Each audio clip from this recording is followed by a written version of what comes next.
Hello guys, welcome to my channel. ఈరోజైతే బాలామృతం పిండితో అయితే నేను సున్నుండలు అయితే చేయబోతున్నాను అనమాట. ఈ సున్నుండలకైతే ఈ ప్రాసెస్ అనేది ఉంటుంది. చాలా టేస్ట్ అండ్ ఈజీగా చేసుకోవచ్చు. ఇన్స్టెంట్ రెసిపీ అనమాట. ముందుగా అయితే బాలామృతంలో వేయడానికి జీడిపప్పును అయితే వేపుకుంటున్నాను. కొంచెం దూరంగా వచ్చేటట్టు వేపుకోవాలి. ఆ తర్వాత అదే ఆయిల్లో 1/2 కిలో బాలామృతం పిండిని అయితే తీసేసుకున్నాను. 1/2 కిలో పిండిని గోల్డెన్ రెడ్ కలర్ వచ్చేదాకా కుక్ చేసుకోవాలి.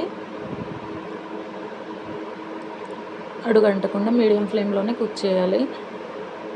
ఇందులో అయితే వేయడానికి 1/2 కిలో పిండికి గాను 1/2 లీటర్ అయితే నేను పాలైతే తీసుకున్నాను. అలాగే 150 గ్రామ్స్ చక్కెర అయితే తీసుకున్నాను, పంచదార అనమాట. ఆ పంచదారని కూడా ఈ పిండిని 50% ఉడికిన తర్వాత పంచదారని కూడా ఇందులో వేసుకోవాలి. వేసి బాగా కలపాలి. ఫస్ట్ అయితే గోల్డ్ కలర్ వచ్చే వరకు కలుపుతూనే ఉండాలి. అడుగైతే అంటనివ్వకూడదు. అలాగే ఇందులో వేయడానికి కలపడానికి అయితే పాలు అయితే తీసుకున్నాను, 1/2 లీటర్. ఆ 1/2 లీటర్ పాలను అయితే కాచి చల్లార్చుకోవాలి. కాచి చల్లార్చి పక్కన పెట్టుకున్నాను. మీగడైతే తీసేయాలి. మీగడ ఉంటే లడ్డూలు అనేవి పాడైపోతాయి. జల్లెడ పట్టుకున్నా పర్వాలేదు, అలాగే మీగడ డైరెక్ట్గా చేతితో తీసుకున్నా పర్వాలేదు. మీగడ తీయడం కంప్లీట్ అయిపోయిన తర్వాత ఈ పిండిలో అయితే 150 గ్రామ్స్ 1/2 కిలోకి గాను అందులో ఉన్న చక్కెర శాతం అనేది సరిపోదు. స్వీట్నెస్ అనేది తక్కువ ఉంటుంది. కొంచెం ఎక్కువ తినేవాళ్ళు ఉంటే ఎక్కువ కూడా వేసుకోవచ్చు. నేనైతే 150 గ్రామ్స్ వేసుకున్నాను. కావాలంటే మీరు 250 గ్రామ్స్ 200 గ్రామ్స్ కూడా వేసుకోవచ్చు. ఈ విధంగా అయితే వేసి మళ్ళీ మెల్లగా కలుపుకోవాలి.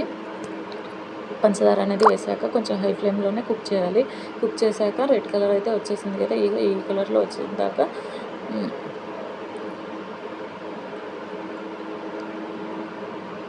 ఇందులోనే ఇప్పుడు మనం కాచి చల్లార్చిన పాలు ఏవైతే ఉన్నాయో ఆ పాలను అయితే వేసుకోవాలి. పాలు వేయడానికి ముందు మీ దగ్గర కనుక ఇలాంచీలు ఉంటే ఇలాంచీ పౌడర్ ఉన్నా ఇలాంచీలు ఉన్నా వేసుకోవచ్చు. అలాగే బాదం పప్పు మిక్సీ పట్టింది ఉన్నా వేసుకోవచ్చు. నా దగ్గర అవి ఇప్పుడు అవైలబుల్గా లేవు కాబట్టి నేనైతే డైరెక్ట్గా ఇంకా వాటితోటే పాలతోటి చేసుకున్న. ఇన్స్టెంట్గా ఏదో ఒకటి తినబుద్ధి అవుతుందని. ఒకవేళ అన్నీ ఉంటే ఇవన్నీ వేసుకోవచ్చు. పౌడర్ వేసుకుంటే ఇంకా బాగుంటుంది, బాదం పప్పు పౌడరు.